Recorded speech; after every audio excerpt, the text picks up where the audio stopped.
Well, welcome back to the foyer of the House of Commons. It is Wednesday afternoon. Wednesday is caucus day around this place, and usually that means that the Conservatives, the Liberals, the Democrat, the Bloc, we all go off and have meetings in the morning and get all juiced up. And so when we get to question period on Wednesday afternoon, it's usually a riot. And today was no exception. In fact, right now there's a question of privilege going on in the House as we tape this. One member believes another member came across and threatened him during question period. It was that hot. Well, my guest today is John Cannis, my colleague from Scarborough Centre. And John, thank you for being on the show. Nice. Listen, I want to ask you about this issue of behavior in the House. The people watching this at home think we're a bunch of kids, but on the floor of the House it's a little different. Can you describe to people why these tensions seem to flare up so quickly between the opposing sides? Yeah. Well, it's unfortunate what's happened again today, and it's happened in the past. And I guess I really feel for the audience out there, Canadians as a whole, who are getting rather upset about this type of behavior, this unorthodox behavior, if I may describe it as such. But it gets very frustrating because when we as an opposition try to hold the government accountable by asking legitimate questions, for example, with our military mission to Afghanistan, and we are portrayed as not supporting our men and women in uniform. That is just not the case. We support our men and women. We're just wanting to make sure that the mission is carried out according to the policy. But this type of behavior, I think what's happening, Garth, if I may say, is they don't like it.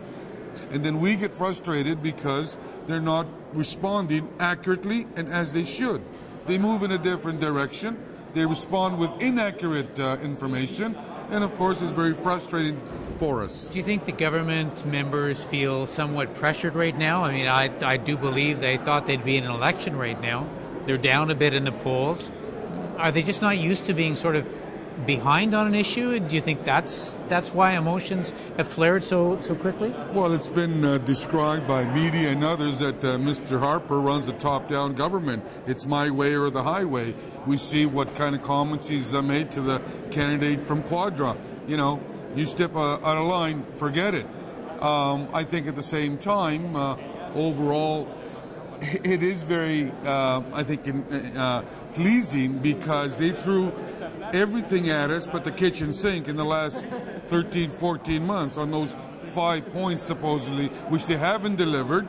They tried to capitalize. Canadians didn't fall for the innuendos and we take the Atlantic Accord as an example. Again, misleading Canadians. We take the Kelowna Accord. Again, misleading Canadians. We take the Kyoto Accord. Again, misleading Canadians. We take the Income Trust, which is so important to our seniors and to, Employment Canada. I don't want to use the word corporate Canada because some people might think you're just thinking of the large corporations. That's just not the case. For me, it's Employment Canada. But finally, through your good efforts and everybody's efforts, we've managed to get the Minister of Finance to see the lights. Yeah. Now, he did a real job on Ontario. Finally, we moved him in a different direction. Well, the Minister Flaherty has reversed himself on the interest deductibility issue, and we've certainly hammered away at that.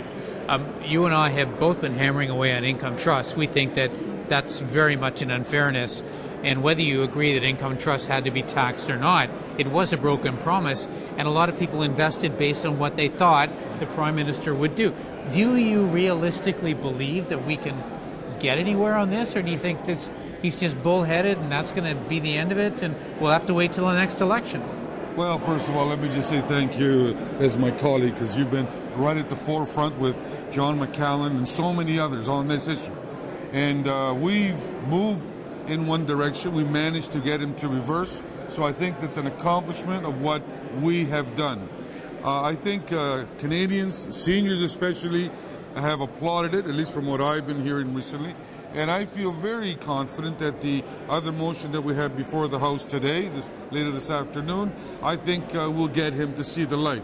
After all, they've got to realize that 2 out of 3 Canadians did not vote for these people in the last election, and there's been so many broken promises. Today, you and I discussed earlier the gas issue. That's right. I mean, there's almost like a 50% increase since they took office. And there was another promise they made that if gas per liter went up beyond 85 cents. No GST. Wouldn't we love to be at 85 cents? Well, you know, so people would, oh man, we're $1.20 or whatever it is exactly. now. So it seems to be broken promise after broken promise, and Canadians now are saying, well, where does it end? As a matter of fact, for maybe in this moment that we have, calls I've been receiving after the Prime Minister spoke in Petawawa. They've used words such as, you know, this is pathetic. I mean, why is he using our men and women as props? They have a tough job to do. Let's focus on supporting them and not to politically play that as a ploy. Okay. John, thank you. Thank you. Pleasure to have you on the show. Nice to be with you. All right. And thanks for watching MPtv. By the way, Bruce, before you go away, I'm actually going down the hall right now to a Finance Committee meeting where the Minister of Finance is going to be the witness. And John, he's actually going to we're going to talk to him about the income trust situation. We're going to let you move off camera.